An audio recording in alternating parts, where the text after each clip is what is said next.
watching Dontaesboxingnation.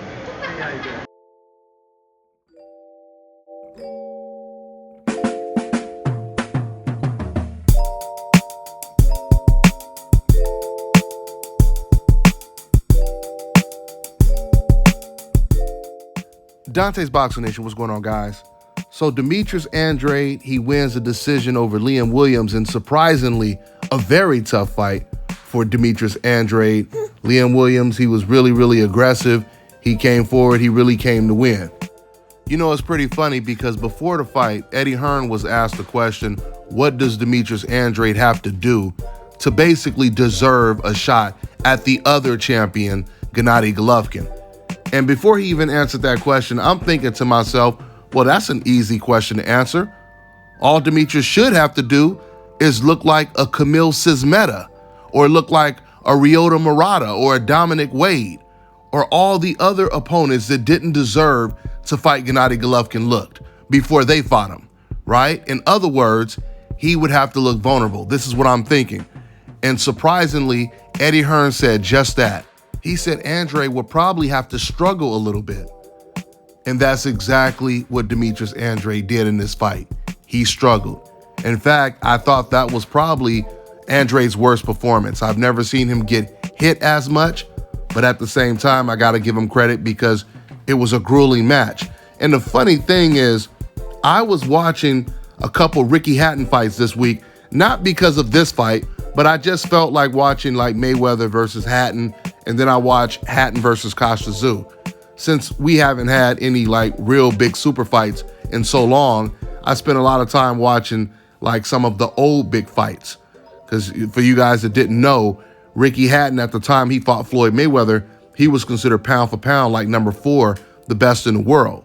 And when Ricky Hatton fought and beat Costa Tszyu, he was considered pound for pound number 3, the best in the world. So I bring this up because Williams, he had somewhat of a watered down Ricky Hatton style. He was very aggressive. He was very strong. I believe he knocked out his last 7 opponents. And I mean, he was able to hurt Andrade. You don't see Andrade hurt too often. And I believe he hurt Andrade at least twice in this fight.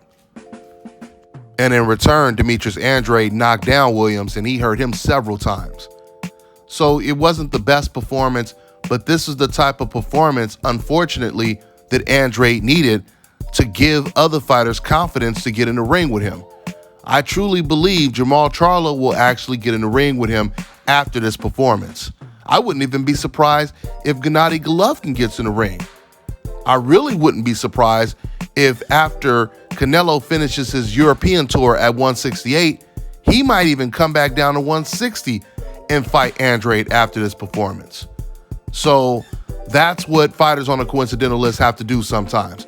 You either have to keep moving up in weight or you have to look extremely vulnerable, and then people will consider fighting you.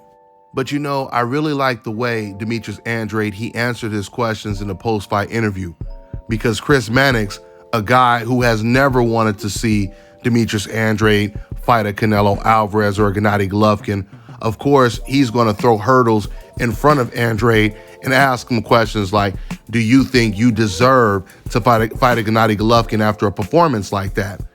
And Demetrius Andrade, he said something that made so much sense. He said, I am an undefeated champion in the division. I shouldn't have to deserve a shot at him.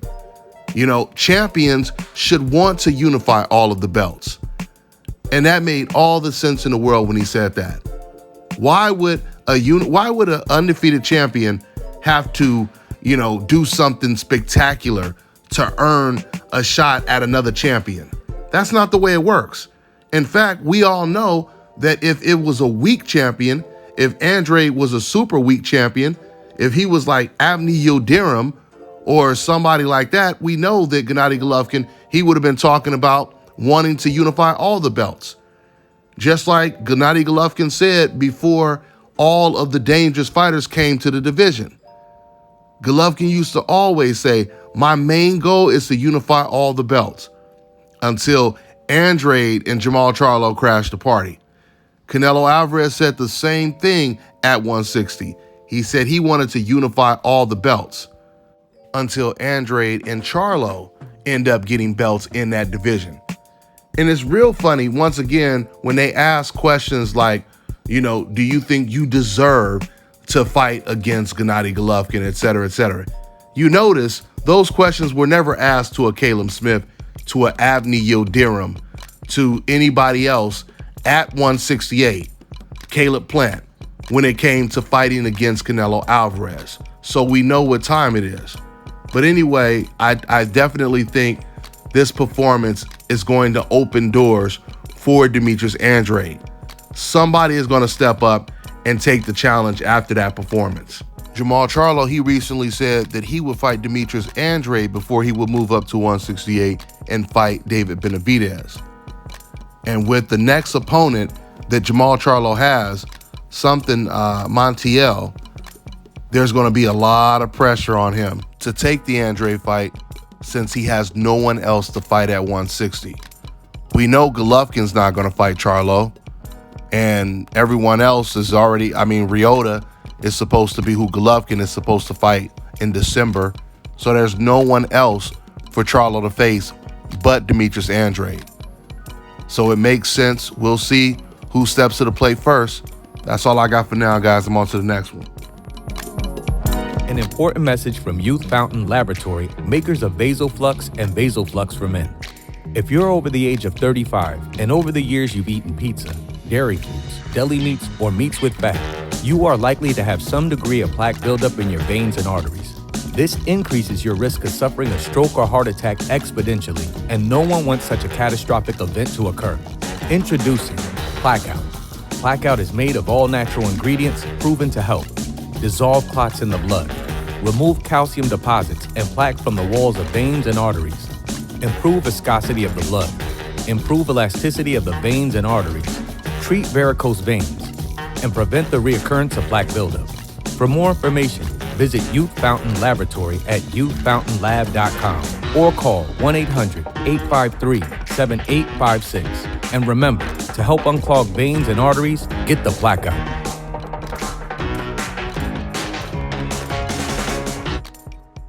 Fellas, I've got some great news for you. If you've lost your hair or have a receding hairline, the time has come when you can finally get your hairline back through a process called scalp micropigmentation. So here's how it works. It's a hair tattoo that replicates the look of your hair follicles when you have fully shaved it down. So to get this hookup, make sure you follow and contact my man ScalpCarolinas on Instagram. Now check this out, guys. If you're looking to repair eczema scars, burns and bruises, dark spots and blemishes, then this right here is the perfect product for you guys. It's called Elodiki Face and Body Oil. Athletes and top-ranking boxers, they're also using it after training to reduce swelling, inflammation, and to ease the pain. So get yours today. Go to elodiki.com, like them on Facebook, and follow them on Instagram.